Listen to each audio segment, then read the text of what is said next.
자, 안녕하십니까. 오늘은 쿠버네티스 첫 디플로이 성공하기란 주제로 영상을 만들어 봤습니다. 제가 요거 이전 영상에 쿠버네티스 삽질 중입니다. 이거 영상을 올렸었는데 그걸로 그냥 퉁치고 끝내려다가 그래도 여러분들한테 좀 자료는 제공을 해줘야겠다라고 생각이 들어서 영상을 지금 만들고 있고요. 처음에 이제 쿠버네티스를 이제 설치를 제가 이제 작년에 SQ 나노라는 그 ARM으로 된 서버 이렇게 좀 싼 거 있거든요. 지금 가면 아마 150만 원 정도에 파는 것 같은데 개인용 이제 학습 컴퓨터 서버로는 괜찮은 것 같아요. 괜찮은 것 같고 코어도 24코어고 그래서 간단하게 이제 뭔가 서버를 이제 구동하면서 뭐 공부를 하고 싶으신 분들은 제가 SQ 나노 추천드리고요. 저도 한 1년 정도 쓰고 있고 현재 잘 쓰고 있습니다. 자, 그런데 여기에다가 이제 쿠버네티스를 여기 이 서버를 구매하면은 이 업체에서 이제 쿠버네티스를 어떻게 설치하는지 매뉴얼을 제공을 해주거든요. 근데 열심히 해가지고 설치를 했는데 그럴 필요가 없었어요. 저는 쿠버네티스에 제가 만든 그 백엔드 서버를 올리고 싶었을 뿐이에요. 다 설치하고 나서 자료를 찾아보니까 도커 데스크탑에서 쿠버네티스를 활성화하는 옵션이 있더라고요. 자, 그래서 어떻게 했냐? 여러분들 이제 도커를 이제 설치를 하시고 나면은 요 설정 부분 있죠? 여기 이쪽에 이제 설정 부분이 있을 텐데 저는 맥이지만은 뭐 설정 이렇게 들어가면은 똑같을 겁니다. 이 쿠버네티스라는 메뉴가 있고 이 쿠버네티스 메뉴에 보시면 Enable Kubernetes라고 있습니다. 요거를 체크하면은 이제 활성화가 되면서 이제 어플라이 리스타트를 해주시면 쿠버네티스가 이제 적용이 되는데, 그러면 이제 쿠버네티스가 적용이 됐는지 실제로 이제 확인을 해야 되잖아요. 확인을 하실 때 비주얼 스튜디오 코드에서 kubectl 버전이라고 입력을 해보시면은 이렇게 버전이 나오는 걸 볼 수가 있습니다. 그러면은 도커에서 쿠버네티스 옵션을 활성화하게 되면은 이렇게 뜨는 것을 볼 수가 있고요. 그리고 이게 좀 시각적으로도 이쪽에 보시면은 이 도커 아이콘이 있고 그다음에 쿠버네티스 아이콘이 있거든요. 이 부분이 러닝이라고 나오게 됩니다. 이걸로도 확인을 하실 수가 있습니다. 이렇게 간단하게 이 테스트용이니까 뭐 굳이 서버 하나 사가지고 쿠버네티스 한번 설치해보고 이렇게 복잡하게 할 필요가 없었다. 네. 그래서 이제 여러분들 같은 경우에 서버에 조금 관심이 있으신 분들은 SQ 나노 요거 서버치고는 굉장히 저렴하니까 권장드리고요.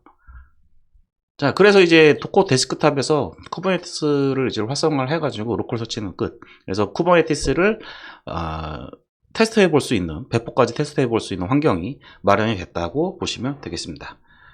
자, 이제 본격적으로 이제 쿠버네티스가 설치가 됐으니까 이제 배포를 해야 되는데, 배포하기 전에 이제 쿠버네티스에서 얘기하는 리소스라는 거에 대해서 개념을 조금 알고 있어야 되는 부분이 있어서 저도 나름 공부를 했고, 여러 가지가 있더라고요. 쿠버네티스의 리소스에 대해서 뭐 이것저것 많았는데 그 중에서 딱 배포하기 위해서 공부해야 될 부분은 리소스가 이제 파드, 레플리카 셋, 디플로이먼트, 서비스, 인그레스 이 정도만 알고 계시면 될 것 같습니다. 제가 이전에 도커 입문 영상에서 좀 잘못 말씀드린 부분이 있는데 도커 수험에서 서비스하고 쿠버네티스에서의 리소스에서 얘기하는 서비스하고 또 개념이 다르더라고요. 그런 부분도 있었고 그래서 이제 다시 좀 개념을 공부를 해야 되는 그런 상황이었고 이제 파드가 이제 도커 수험에서 이제 기본적으로 올리는 부분을 얘기를 하는 거고 요 레플리카 셋이라는 게 더 있고 디플로이먼트라는 게 더 있었습니다. 도커 수험하고는 좀 다르게 이제 쿠버네티스에서는 파드를 묶는 레플리카 셋, 그 다음에 레플리카 셋을 묶는 디플로이먼트라는 게 존재를 했습니다. 여기 밑에 제가 그림 먼저 좀 보여드려야 될 것 같아요. 그래서 이 쿠버네티스를 사용을 할 때 매니페스트 파일을 이제 작성을 해야 되는데 이 매니페스트 작성을 할 때 이 코드 먼저 보면은 그냥 머리 아파 죽겠죠. 그런데 제가 자료를 찾아보니까 요 관계가 레플리카 셋 안쪽에 파드가 포함이 되고, 그 다음에 디플로이먼트 매니페스트에 레플리카 셋이 스펙이 이렇게 포함이 되다 보니까, 요거 그림을 딱 보니까, 이게 매니페스트 파일 작성하는데 그렇게 크다 어려움이 좀 사라졌던 것으로 기억을 하고요. 그래서 디플로이먼트, 레플리카 셋, 파드 이렇게 세 개가 있지만은 뭐 어쨌든 우리가 디플로이먼트를 하기 위해서는 디플로이먼트 매니페스트하고 서비스 매니페스트하고 인그레스 매니페스트만 공부를 하면 된다 요 정도까지죠. 요 세 개만 좀 기억을 하시면 될 것 같았고요.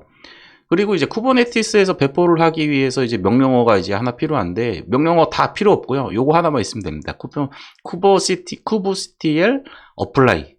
요거 하나만 쓰면 끝이더라고요. 쿠버네티스에 보면 명령어가 뭐 어쩌고저쩌고 뭐 크리에이트도 있고 뭐 어플라이도 있고 뭐 딜리트도 있고 뭐 여러 가지가 있는데, 일단은 우리가 배포하는 게 목적이기 때문에 어플라이 하나 요 명령어만 이용하면 된다. 그리고 디플로이먼트 서비스 인그레스 요거에 대해서 매니페스트 파일을 작성을 했을 때 그 파일을 강제로 지정해 주기 위해서 F 옵션 쓰는 거. 요 정도는 여러분들도 기억하실 수 있겠죠? 저도 뭐 한 몇 번 해보니까 바로 기억이 나더라고요. 자, 그래서 이제 여기에 보시면은 크리에이트 대 어플라이 차이점에 대해서 적어 놨는데요. 요거 영상 잠깐 멈추시고 보실 분 보시고 진행하시면 될 것 같습니다. 스킵할게요. 자, 그럼 이제 기본적으로 매니페스트 파일을 디플로이먼트랑 서비스랑 인그레스 요 세 가지를 작성을 해야 되는데, 우선 디플로이먼트부터 보도록 하겠습니다. 디플로이먼트는 아까 설명드렸다시피 디플로이먼트 안에 레플리카 셋이 있고 레플리카 셋 안쪽에 파드가 있는 형태입니다. 그래서 제가 요 야물 파일을 한번 보여드릴게요. 쿠버네티스에서 매니페스트 파일은 야물 파일로 작성이 되고요. 여기 보시면은 이제 API 버전, 뭐 앱스 v1 뭐 이런 부분들이 있고, 이 스펙 매니페스트 스펙에 보시면 카인드라는 게 있거든요. 카인드가 뭐냐면 아까 전에 제가 말씀드렸던 쿠버네티스에서 얘기하는 리소스의 종류를 얘기하는 겁니다. 그래서 디플로이먼트, 서비스, 인그레스 이렇게 세 가지만 기억을 하고 계시면 될 것 같아요. 그 다음에 이제 메타데이터라는 게 있고 스펙이라는 게 있습니다. 본격적으로 이제 카인드가 디플로이먼트에 대한 스펙 정의를 여기 안쪽에 해주는 건데, 아까 그림에서 보셨다시피 디플로이먼트는 레플리카 셋을 포함하고 있기 때문에 이 레플리카 셋에서 없는 스펙이 디플로이먼트에 몇 개 더 있을 뿐이고요. 그다지 어려운 부분들은 아닙니다. 그래서 카인드 하나만 적어놓게 되면 레플리카 셋이랑 파드를 포함하기 때문에, 저는 파드용 매니페스트 파일을 만들 이유가 있나? 레플리카 셋을 위한 매니페스트를 따로 만들 필요가 있나? 라고 저는 생각을 했고, 디플로이먼트만 필요하다라고 생각을 했습니다. 자, 그래서 메타데이터에는 기본적으로 이제 네임이 들어가게 돼요. 디플로이먼트든 레플리카 셋이든. 그리고 그 스펙 밑에 이제 레플리카 셋 옵션이 이제 뭐 저는 이제 3이라고 적어놨고, 그 다음에 여기 보시면은 이제 셀렉터라고 돼 있잖아요. 셀렉터, 매치, 라벨즈. 이 레플리카 셋이나 파드 같은 경우에는 메타데이터에 라벨즈라는 게 있습니다. 그러니까 내가 컨테이너를 올리려고 할 때 그 이름, 그 이름을 지정을 해줄 수가 있는데, 거기 이제 라벨즈 옵션이 들어가게 되고, 얘는 지금 레플리카 셋에 대한 라벨이 되겠죠. 그러니까 디플로이먼트가 이제 찾아야 되잖아요. 레플리카 셋을. 그 레플리카 셋을 찾을 때 라벨로 찾겠다라는 뜻이고, 그 외에도 셀렉터 옵션이 여러 가지가 있는 걸로 제가 파악을 했습니다. 얘는 레플리카 셋의 라벨이 될 거고, 레플리카 셋 여기 요 템플릿 요 부분 있죠. 요 템플릿 아래쪽에 있는 부분은 레플리카 셋에 대한 스펙이 고스란히 들어가게 됩니다. 그러니까 요거를 좀 구조를 잘 파악하는 부분에 센스가 있으신 분들은 바로 파악이 되실 거예요. 따로 이제 공부도 좀 하시긴 해야 되지만은 요 구조 있죠. 요 포함되는 구조. 요거를 좀 이해를 하시면은 이 매니페스트 파일을 작성하시는데 도움이 많이 되신다. 그리고 이제 이 부분이 레플리카 셋에 대한 스펙이니까 그 스펙 안쪽에 레플리카 셋 같은 경우에는 이제 컨테이너즈 옵션이 있어요. 그래서 컨테이너즈의 요 아랫부분에 대한 스펙은 바로 파드죠. 그래서 파드에 대한 또 옵션들이 여기에 쭉 안에 들어가게 되고, 파드에는 이미지 불러올 때 뭘 쓰겠다, 리소스의 메모리는 얼마나 갖고 뭐 이런 옵션들. 그 다음에 가장 중요한 이제 포트. 컨테이너 포트는 제가 지금 스프링 부트로 만들어 놨고, 그 스프링 부트의 기본 포트를 8080으로 해놨거든요. 그래서 8080으로 동작한다. 그러니까 여기 이 부분은 파드에 대한 정의가 되겠죠. 그리고 여기에 대한 부분은 레플리카 셋에 대한 정의가 되겠죠. 그리고 이 전체에 대한 스펙은 디플로이먼트가 되겠죠. 이런 식으로 좀 이해를 하시면 조금 더 수월하게 매니페스트를 작성을 하실 수 있을 것 같습니다. 다음으로 이제 서비스를 보도록 하시죠. 서비스의 주 기능은 그 라우팅이라고 생각을 하시면 됩니다. 우리가 외부에서 뭔가 포트가 들어왔으면은 그거를 이제 파드 쪽에 설정된 이제 컨테이너 포트 있죠. 컨테이너 포트로 포트 포워딩을 시켜준 애다라고 생각을 하셔도 거의 상관이 없을 것 같고요. 여기서 이제 서비스 카인드가, 리소스의 카인드가 서비스이기 때문에 스펙이 좀 다르겠죠. 디플로이먼트 할 때의 요 스펙하고 좀 다를 텐데, 그 다른 부분들이 바로 이제 셀렉터는 아까 전에 여기 위에서 보셨다시피 여기서도 좀 있었죠. 그래서 라벨로 찾아가는 거, 요 부분 기억을 하시고 계시고요. 그러면은 여기서 셀렉터가 앱이 웹 앱인 거를 찾는 거죠. 앱이 웹 앱인 거를 찾아가도록 서비스를 세팅을 해주시면 되고, 그 다음에 포트가 필요하죠. 그러니까 밖에서 받는 포트는 80으로 받을 거고, 그 다음에 8080으로 포드 내부 그 컨테이너의 포트로 들어가게 만들 거야 라고 설정을 하시는 거라고 보시면 되겠습니다. 포트 포딩이나 뭐 네트워크 쪽으로 좀 공부를 하셨던 분들은 뭐 그다지 어렵지 않게 세팅을 하실 수가 있을 것 같고요. 서비스 같은 경우에는 조금 더 어려운 부분들이 있더라고요. 공부를 더 해보니까. 근데 우리는 이제 첫 디플로이 성공을 목표로 하고 있으니까 이 정도 옵션에서 마무리를 하면은 끝날 것 같습니다. 그래서 이 포트는 밖에서 들어온, 쿠버네티스 밖에서 들어온 포트, 그 다음에 이게 정확하게 얘기하면은 완전히 밖에서 들어온 포트라기보다는 이 옵션에 따라서 좀 달라지기 때문에 어쨌든 기본적으로는 그렇게 생각을 하시면 좀 될 것 같고요. 그 다음에 타겟 포트는 이제 파드에서 사용되는 포트를 적어주시면 된다. 그러니까 포트를 이제 라우팅 해준다. 이렇게 생각을 하시면 될 것 같습니다. 이제 마지막으로 이제 인그레스입니다. 여기서 엄청 막혔는데요. 그리고 또 이제 막힌 부분도 있었고, 너무 막혀가지고 제가 답답해가지고 영상으로 올려서 좀 도와주세요라고 영상을 올린 적도 있었는데, 자, 인그레스는 이제 쿠버네티스 안쪽에 접근하기 위한 진입점이라고 생각을 하시면 되겠습니다. 쿠버네티스 자체는 이게 밖에서 들어오지 못하도록 다 막혀 있어요. 막혀 있는데 이거를 뚫어줘야 되겠죠. 그 진입점을 바로 인그레스라고 얘기를 합니다.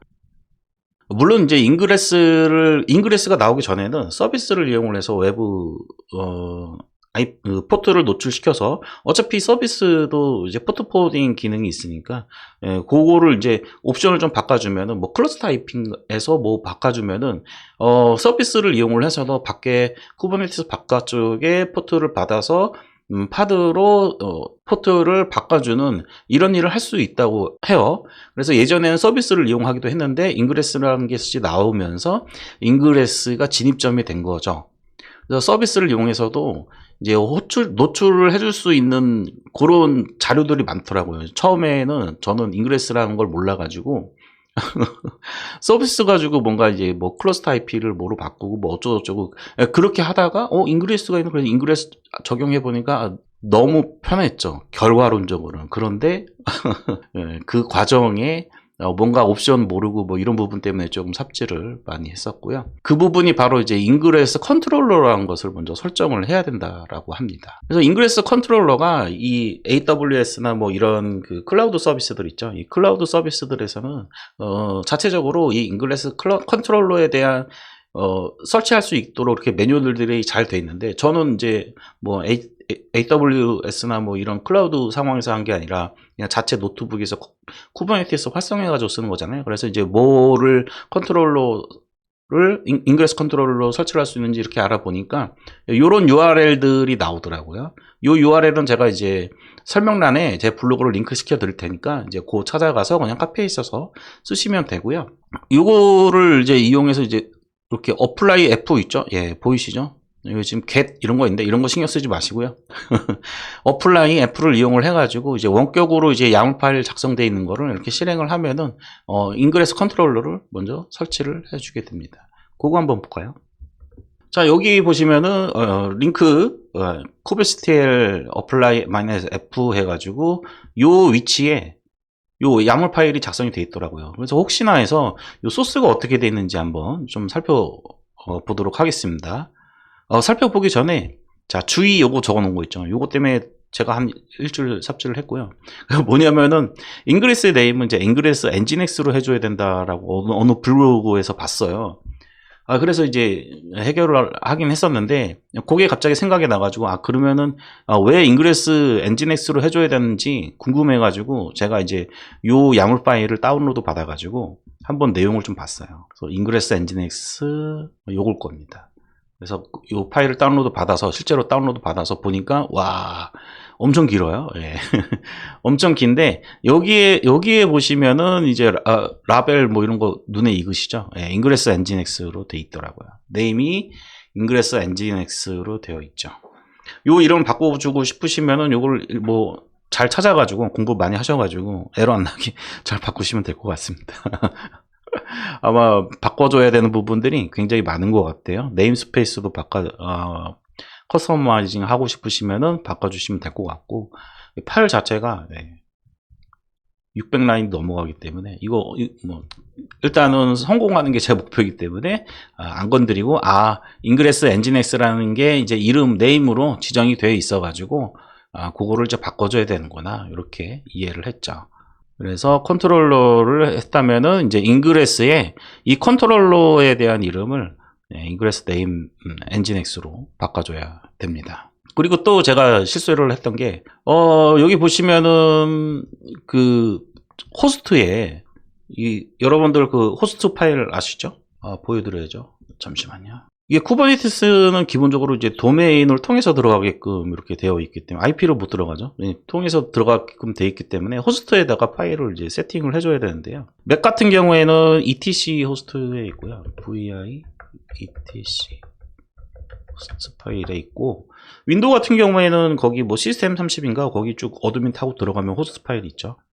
그쪽에 이런 파일들이 있을 겁니다. 여기에다가 도메인을 이제 로컬에 대해서 이제 local.o님.com으로 했어요. 저는 이렇게 했었는데, 처음에는 어떻게 했었냐면은 이게 컴이 아니고 dev로 했었거든요. 그러다 보니까 나중에 안 사실인데, 이게 도메인 확장이 dev로 되어 있으면은 무조건 HTTPS가 TLS가 세팅이 되어 있어야 된다고 하더라고요. 그래서 일단은 제가 TLS 세팅까지는 조금 이제 힘드니까 단지 요거를 이제 이렇게 컴으로 바꿔서 제가 로컬에서만 사용할 수 있는 도메인을 호스트에 이렇게 강제로 좀 세팅을 해놨습니다. 요거를 이제 바꿔 주셔야 진입이 되거든요. 이 도메인 설정을 이렇게 호스트에다가 파일을 해 주었습니다. 이 부분까지 찾는데 좀 시간이 오래 걸렸죠. 퇴근하고 와가지고 자료 찾고 안 되니까 이것저것 다 해보고 뭐 이런 일이 좀 있었습니다. 자, 이렇게 인그레스 컨트롤러를 다 이제 설치를 했다 하면은 이제 일사천리로 진행이 됩니다.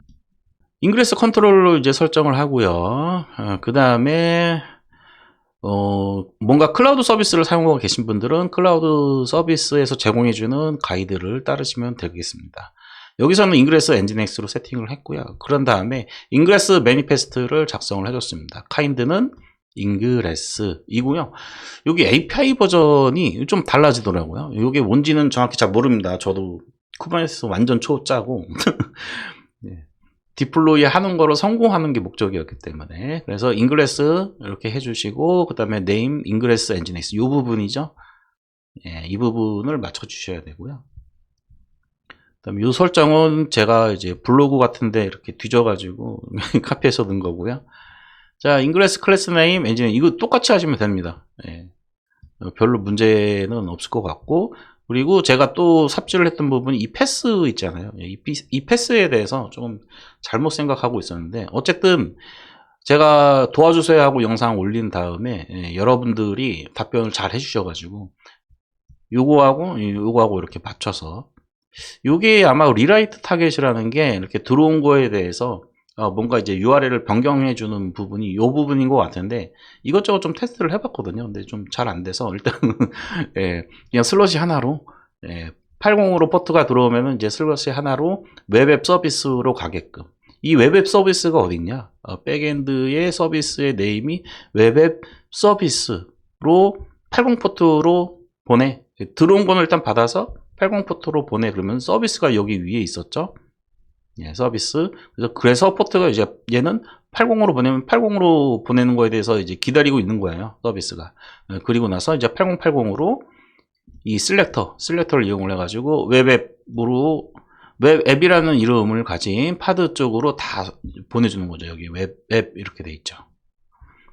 이렇게 해서 이제 인그레스 설정까지 끝났습니다. 자, 요거에 대한 이제 소스나 이제 매니페스트 파일은 제가 블로그 링크를 설명란에 걸어 드릴 거고요. 그 블로그에 가시면은 소스 다 받으실 수가 있고, 요거는 요 인그레스 컨트롤러는 이제 요 URL이 걸려 있을 거고요.